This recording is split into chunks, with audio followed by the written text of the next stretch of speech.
30 বছর বাদে আবারও বিধায়ক হওয়ার দৌড়ে অধীর। সংবাদ মাধ্যম সূত্রে জানা যাচ্ছে, কড়া চ্যালেঞ্জ দিতে হাজির।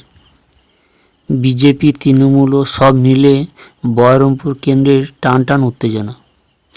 5 বার লোকসভার সাংসদও ছিলেন, সামলেছেন মন্ত্রক থেকে শুরু করে লোকসভার প্রধান, বিরোধী দলের নেতার পদও।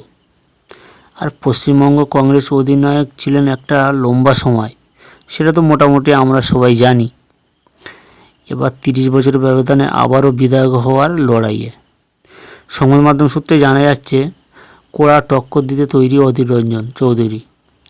এমনকি জানা যাচ্ছে, দিল্লি থেকে ফিরে সোমবার রাতেও শহরে জনসংযোগ করে। কর্মী সমর্থকদের পাশে নিয়ে হেঁটে রাতে শহরে ঘুরলেন। তবে এই আসনটি 2021 সালে বিজেপি প্রার্থী জয়ী হয়েছিলেন।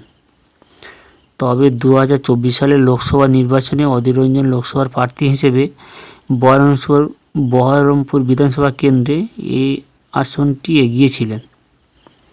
তবে অন্য বিধানসভাগুলো এগিয়ে থাকা নিরিখে শেষ হাসি হাসেন গুজরাট থেকে আসা সেই তৃণমূল প্রার্থী বিশ্বকাপ জয়ী ইউসুফ পাঠান। এখন দেখতে হবে শেষ হাসিরা হাসতে পারেন কিনা অধীর রঞ্জন চৌধুরী।